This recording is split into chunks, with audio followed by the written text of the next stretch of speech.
Bismillahirrahmanirrahim. Assalamualaikum warahmatullahi wabarakatuh. Alhamdulillahilladzi hadana lihadza wa ma kunna linahtadiya laula an hadanallah. Asyhadu an la ilaha illallah wahdahu la syarikalah wa asyhadu anna Muhammadan abduhu wa rasuluhu la nabiyya ba'da. Rabbi shrah li sadri wa yassir li amri wahlul 'uqdatam min lisani yafqahu qawli. Alhamdulillah, bersama saya lagi dengan Muhammad Hamdan Al-Ghazali dalam Tauhid Metafisik. Pada kesempatan yang berbahagia ini kita akan membahas tentang video. Jika ada orang yang bisa menjawab semua pertanyaan, maka dia adalah orang bodoh. Tonton video ini sampai selesai supaya Anda mengerti, tidak gagal faham dan tidak menjadi fitnah karena kegagalfahaman Anda. Kita mulai dari kutipan kalimat Imam Syafi'i yang mengatakan, jika engkau menjumpai ada orang yang bisa menjawab semua pertanyaan yang diajukan, maka yakinlah itu adalah orang bodoh. Tradisi di kalangan ulama terdahulu yang terbiasa dengan memberikan jawaban "saya tidak tahu" membuat mereka atau para ulama tidak merasa bodoh dengan jawaban seperti itu. Para ulama tidak akan menjawab pertanyaan sebelum ada tanda-tanda dari Allah yang muncul di hati dan nurani mereka. Baiknya dalam menjelaskan apapun tentang agama dan ilmu, selalu mengucapkan insya Allah. Karena hanya dengan izin Allah, para ulama mampu memberikan ilmu atau menjawab tentang pertanyaan yang diajukan. Seperti kisah Nabi Yusuf yang dijelaskan dan difirmankan oleh Allah Subhanahu wa taala dalam Quran surah Yusuf ayat 24 yang artinya, sesungguhnya wanita itu telah bermaksud melakukan perbuatan itu dengan Yusuf. Dan Yusuf pun bermaksud melakukan pula dengan wanita itu andai dia tidak melihat tanda dari Tuhannya.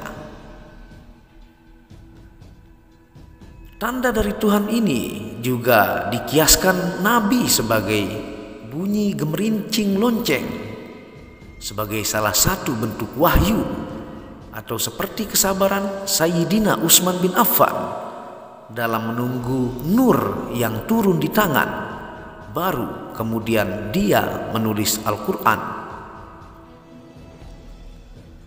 Seluruh tarekat itu benar karena berasal dari Rasulullah Shallallahu Alaihi Wasallam.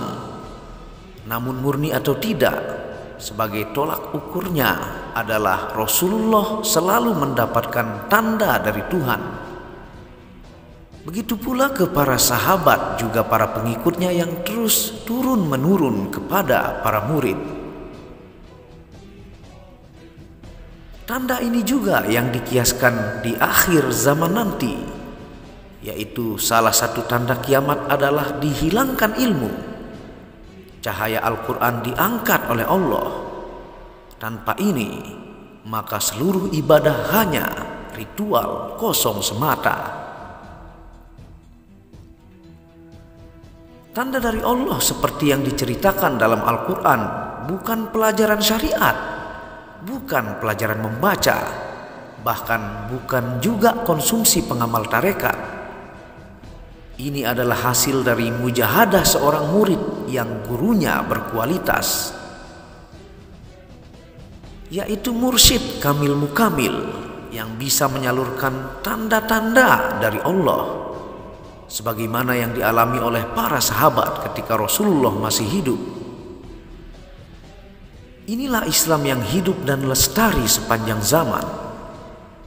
Tanda dari Allah berupa sinyal yang hanya mampu ditangkap oleh hati dan nurani yang telah disucikan. Dengan tanda dari Allah tersebut membuat kita melakukan apapun sesuai dengan ridho Allah, termasuk dalam menjawab pertanyaan-pertanyaan berhubungan dengan agama. Mengikuti akhlak Nabi, beliau tidaklah berbicara dalam masalah agama melainkan berdasarkan wahyu. Kalau beliau ditanya tentang sesuatu permasalahan yang belum ada wahyu yang menjelaskannya, beliau tidak menjawab sampai datangnya wahyu. Imam Malik berkata, Rasulullah SAW adalah imamnya kaum muslimin dan pemimpinnya umat manusia. Jika beliau ditanya tentang sesuatu, maka beliau tidak menjawab sampai datangnya wahyu dari langit. Kita harus terbiasa menggunakan kata "saya tidak tahu", terutama menyangkut persoalan-persoalan agama. Kalau kita salah menjawab, apalagi berhubungan dengan amal ibadah, maka dosa orang yang mengikuti ucapan kita akan kita tanggung di akhirat kelak. Sebagaimana sabda Nabi Shallallahu Alaihi Wasallam, siapa yang menyeru kepada petunjuk, maka ia mendapatkan pahala sebagaimana pahala-pahala orang yang mengikutinya. Hal itu tidak mengurangi pahala mereka sedikit pun. Dan siapa yang menyeru kepada kesesatan, maka ia mendapatkan dosa sebagaimana dosa-dosa orang yang mengikutinya. Hal itu tidak mengurangi dosa mereka sedikit pun. Hadis riwayat Muslim. Kalau Anda lihat zaman sekarang, kalau orang sudah disebut ustaz, ulama atau kiai, apalagi terkenal di TV atau media sosial, maka posisi mulia tersebut seolah-olah menjadi orang super pintar yang mengetahui segala hal. Bisa jadi sikap serba tahu ini dipicu oleh slogan kembali ke Al-Quran dan Sunnah. Semua orang mencari jawaban langsung di Al-Quran dan hadis terhadap persoalan apapun. Kalau kita lihat ulama-ulama dahulu, mereka sangat hati-hati dalam memberikan jawaban menyangkut persoalan agama. Imam Malik pernah ditanya 40 pertanyaan oleh orang yang datang jauh dari Afrika Utara. Namun dari 40 pertanyaan yang dibawa, Imam Malik cuma bisa menjawab 6 pertanyaan, sedangkan sisanya dijawab tidak tahu. Yang bertanya pun kecewa lalu berkata, "Saya datang kepadamu dari tempat ini dan itu, jauh. Lalu engkau berkata tidak tahu?" Imam Malik pun berkata, "Ya, naiklah tungganganmu, kembalilah ke kampungmu dan katakan kepada orang-orang di sana, aku bertanya kepada Malik tapi ia menjawab tidak tahu." Ulama fenomenal ahli fikih Imam Asy-Sya'bi juga pernah ditanya tentang sesuatu. Beliau menjawab, "Saya tidak tahu." Orang yang bertanya pun berkata, "Apakah engkau tidak malu mengucapkan tidak tahu padahal engkau seorang ahli fikih di negeri Irak?" Asy-Sya'bi menjawab, "Untuk apa saya malu? Padahal malaikat saja tidak malu untuk berkata, tidak ada yang kami ketahui selain dari apa yang engkau atau Tuhan ajarkan kepada kami."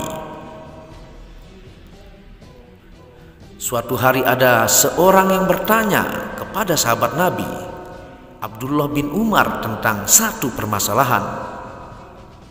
Ibnu Umar menjawab, "Aku tidak mempunyai ilmu tentang hal itu." Ketika laki-laki itu pergi, Ibnu Umar berkata, sebaik-baik yang dikatakan Ibnu Umar saat ditanya tentang sesuatu yang tidak ia ketahui adalah berkata, "Aku tidak mempunyai ilmu tentang hal itu." Dari riwayat Ad-Darimi. Akhlak yang ditunjukkan oleh sahabat Nabi dan para ulama dahulu hendaknya menjadi teladan bagi kita semua. Belajar untuk tidak malu menjawab "saya tidak tahu" jika kita memang tidak mengetahui jawaban dari pertanyaan tersebut. Sikap ini akan membuat hati kita lebih terjaga dari sifat sombong, sifat yang bisa mencampakkan kita dari sisinya. Seperti iblis yang dulunya sang ahli ilmu, mampu membaca takdir, mampu membaca rahasia langit, diusir oleh Allah Subhanahu wa Ta'ala karena kesombongannya. Wallahu a'lamu bishawab. Terima kasih sudah menonton video Muhammad Hamdan Al-Ghazali tentang jika ada orang yang bisa menjawab semua pertanyaan, maka dia adalah orang bodoh, yang dijelaskan sangat-sangat detail. Dan tentunya ulama dan para sahabat pun, jika beliau tidak tahu, mereka menjawab mereka tidak tahu. Apabila ada salah kata, itu murni dari kebodohan saya sendiri. Apabila ada benarnya, itu datangnya dari Allah. Semoga berkah bermanfaat. Dukung channel ini untuk mengembangkan dan mengklik lampu merah subscribe gratis dan lonceng notifikasi gratis, tidak ada ruginya. Wabillahi taufiq wal hidayah. Assalamualaikum warahmatullahi wabarakatuh.